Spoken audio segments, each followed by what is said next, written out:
When we're doing a texting campaign and we get a yes from the text, what's the next step? The typical MO, Hector, is real simple. When we send out a text campaign and someone says yes, our auto reply to them basically says, thank you so much, so-and-so. Give us an hour to gather some information and get back to you. Right away, what we normally do after that is hop on the computer, run the analysis on the property, and in a matter of 5 to 10 minutes, we get on the phone with them. If you can talk to the seller within the first 10 minutes of getting that initial yes, you're going to get, number one, they're not going to ghost you. Number two, you're going to start getting a better response. Number three, they're going to feel comfortable because they're dealing with somebody who's efficient and professional. You're not really going to take an hour. You're just letting them know that. At that point, that's when we go into our elevator pitch and break it down for them and ask them everything that we need to ask. I'll give you an example of what we say. Hey, Mr. Seller, thank you so much for your reply. Seems like you might have an interest in selling. Just want to confirm that you are interested in selling. They'll reply yes. The next thing we do after that is say, great. Do you mind if I ask you a couple questions about the property? Usually give you a concession and say yes. Our questions are real simple. Mr. Seller, have you done any work to the property in the last 5 to 7 years? That's important to ask because then you're going to get an idea of the condition of the property. If they say no, okay, great. Can you give me an idea of what kind of work may be needed in the property? That would be the next question. And then they start describing it. The next question after that goes into, okay, is the property rented or occupied? Because it seems here on the profile that I have in front of me for your property, it seems like you might not be living there. Is that correct? No, I'm not. I do have it rented or I don't have it rented. The next question we ask after that is it a regular tenant or a Section 8 tenant? And that's important to know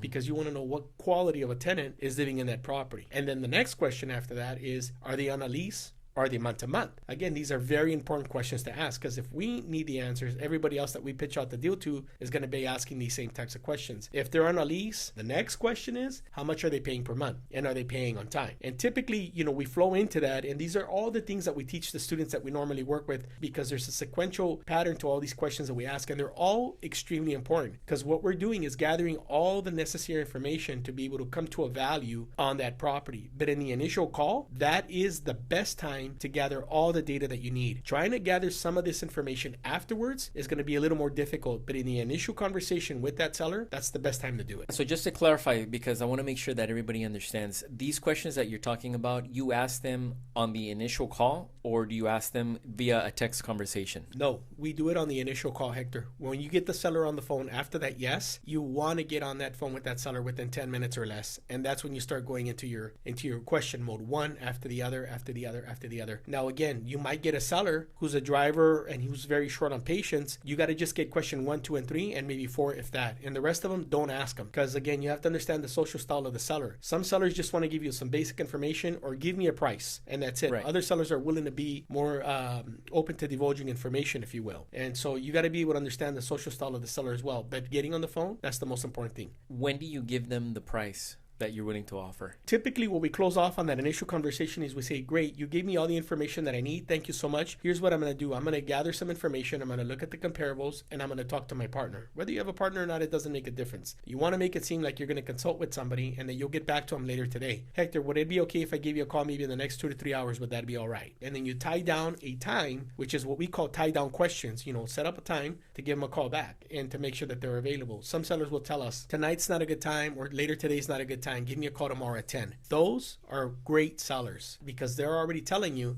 that they're not going to be available for you, but they're serious enough to take your call the following day and they give you a specific time. Those are great. We actually put those as hot or motivated or high potential, yes, however you want to tag it. Those are the ones that you take more time on to be able to do the analysis so that when you do call back to give them the price, when you do give them a call back, you've already done your homework, you've already come up with the ARV, you already know what you're going to offer, and then at that point, by the time you make that second call, you're already giving them the price. That's when we do it. Correct me if I'm wrong, but when you have a little bit more time to run your analysis, or like for example, like you said, they tell you, give me a call tomorrow at this time. If it's in an area where you've got buyers that you've worked with before, that you have a track record with, and that you have trust and confidence with, doesn't that also buy you a little bit of time to sometimes, as we've done in a couple cases, reverse engineer the deal to actually line up a buyer and what they're willing to pay and work our numbers backwards off of, hey, I already know I got somebody who will pay $100,000 for this property. Let me see what price I can get it at to work the markup that way. You want to talk a little bit about that? What you said is we do that with people that we have confidence and a long-term working relationship with. For example, if we dealt with,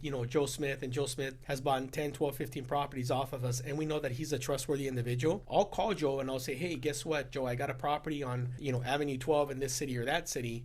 Let me give you the breakdown. He says, you know what? If it's like this and like that, I could probably pay somewhere between $100 or $110,000. Great. Now we already know that his price point is between 100 to 110. So let's say we take 100 on it Sure. as a buy price. We go in there and we offer somewhere between 60, 70, whatever we think we can get that property for. If the seller comes back and says, we make an initial offer at 70 grand, right? Let's just say he comes back and he says, I won't take a penny less than 90. We already know we're going to make 10 grand on the deal at least, Right. conservatively. You know, that's when you go into your negotiation aspect of the conversation and say, you know what, Mr. Seller, let me ask you this. It sounds like you're obviously serious in selling. It sounds like you're ready. I'm very interested. I do own a few rentals in the area, or I do own a few properties in the area. If I could make you the offer at 80, non-contingent, and close in 30 days or less, and take it the way it is and pay all your selling costs, would that number work for you? And then at that point, typically going to say, you know what, let's do it, or I'll do 85, meet me in the middle. Okay, Mr. Seller, you know what, that's great. The next step that we do is we take down their email, because typically a lot of these sales don't happen in person unless it's here locally in our area, which we do want to do in person. We've talked about that Whenever before. possible. Yeah, you know, we'll get their information and we'll send them the offer through DocuSign. And typically within the hour, we get the offer signed. And then we go into business of pitching it out, or if we have already reverse engineered the deal,